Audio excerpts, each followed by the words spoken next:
Hi, this is Scott Garibay, and today we're going to talk about Dungeons & Dragons 5th Edition and Jorphdan and the cautionary tale that Jorphdan has become, okay? So, Jorphdan is he's a really excellent Dungeons & Dragons commentator who has been doing Dungeons & Dragons lore from older editions of Dungeons & Dragons, right? But he's smart, and he did not sleep on 5th edition actually recently, but he did sleep on 5th edition for a long time. Actually, I think here's the issue. What's the mistake? So Jorphdan has become a cautionary tale. I'm going to explain to you that why. And then we're going to talk about why did he get here. And I'll tell you that part now. Jorphdan is in trouble, right? And I think is asking some hard questions about his own content, right?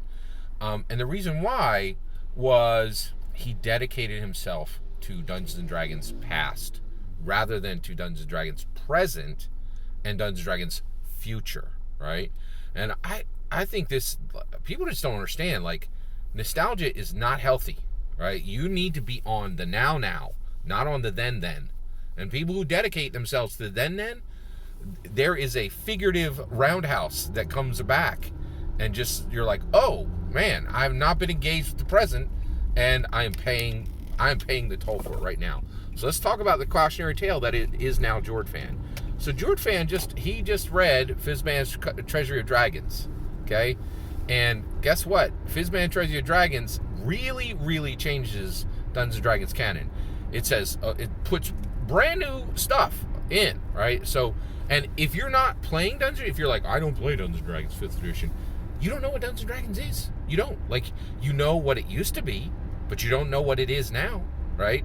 And it is upsetting to me see a lot of really talented dungeon masters who are oblivious to what Dungeons & Dragons is. They only know what Dungeons & Dragons was, right? And this was Jorphdan. Now, he did recently connect to 5th edition and found out that he needs to ask some hard. He's already doing it. He's asking incredibly hard questions. So this is how Jorphdan just ended his video about Fizban's Treasury of Dragons. So Fizban Treasury of Dragons says, first world, it's created by dragons, Tiamat and Bahamut, right? First world explodes into a close to infinity number of worlds, right? Each shard of the first world is a separate world, right? And so each one of those separate worlds, these world shards, these world seedlings, that's every Dungeons & Dragons story that's ever been told by a dungeon master. It makes every game of 5th edition canon. That's never happened before in any version, right? It also says that games that were told with older versions of Dungeons & Dragons are canon, right? So Jorphdan ended read Fizban Treasury of Dragons, and he said, Is my entire channel null and void because all lore and no lore simultaneously matter? Okay? That is a huge question. He's like, has everything I've been doing for the last 5 years on YouTube, these incredibly in-depth lore videos, a waste of time because they don't matter? They're no more canon than the kitchen table game that Sally ran last week, right? That is a horrific reality for Jorphdan.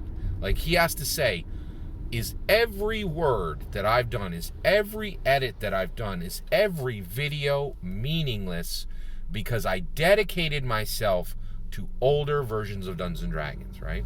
And just think about it. Like, think how deep this goes, right? So if you on the D&D now, the D&D 5e, you're right there. You get the full color books. You get players who are coming out of players who are coming out of the critter community who are excited, who want to play. You get all of the discussion that D&D is now, right? With the majority of the Dungeons & Dragons community connected to your version, right? Now, let's say you want to play older versions. First of all, if you play in 4E, you got a huge problem because the vast majority of people detest that version, right? So right out of the gate, you're like, oh, I dedicated myself to a hated version of Dungeons and Dragons, right? Like, and because of that, if you go back to 3E, right, now you're at a relatively well-loved version, right? But that version is now 2008. That version is 13 years old. You are a decade away, right? And a lot of the content is coming from 2004, 2005. You are a decade and a half irrelevant, right? So you are calling people to something that's 15 years old, right? Now, one thing I will say is those books are full color and they do have gorgeous art. The layout wasn't great and the writing wasn't great. Not nearly as good as it is in Dungeons & Dragons 5th edition, right? So you're calling people to something that's static and you know what? You know what happens when things are static? They stagnate. They rot, right? So the reality is 3rd edition is definitely helpful to go back and get some cool ideas, sweep it into your 3rd edition game. I own lots of 3rd edition books. I love 3rd edition, but not to run it or play it, right? 2nd edition and 1st edition, it just gets worse and worse.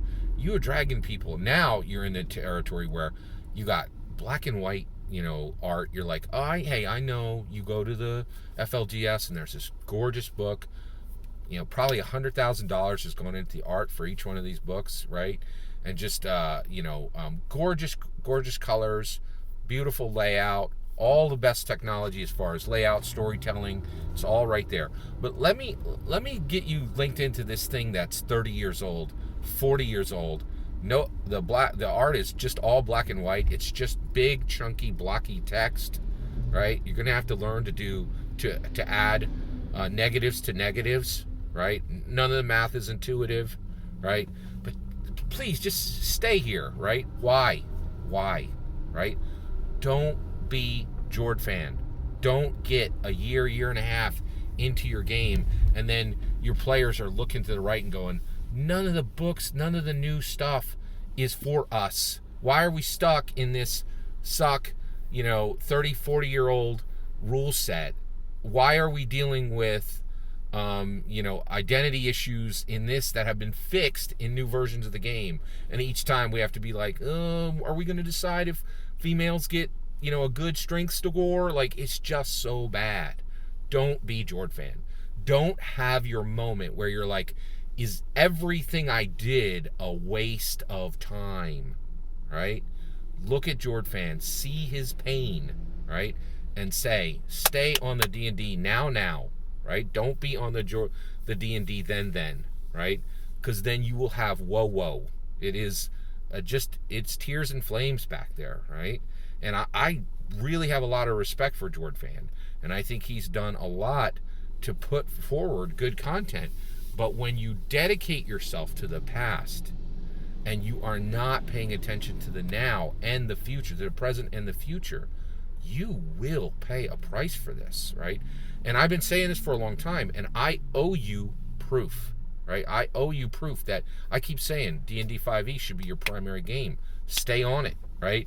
And actually, the moment 6th edition is here, you're going to hear Scott Garibay saying beyond 6th edition, right?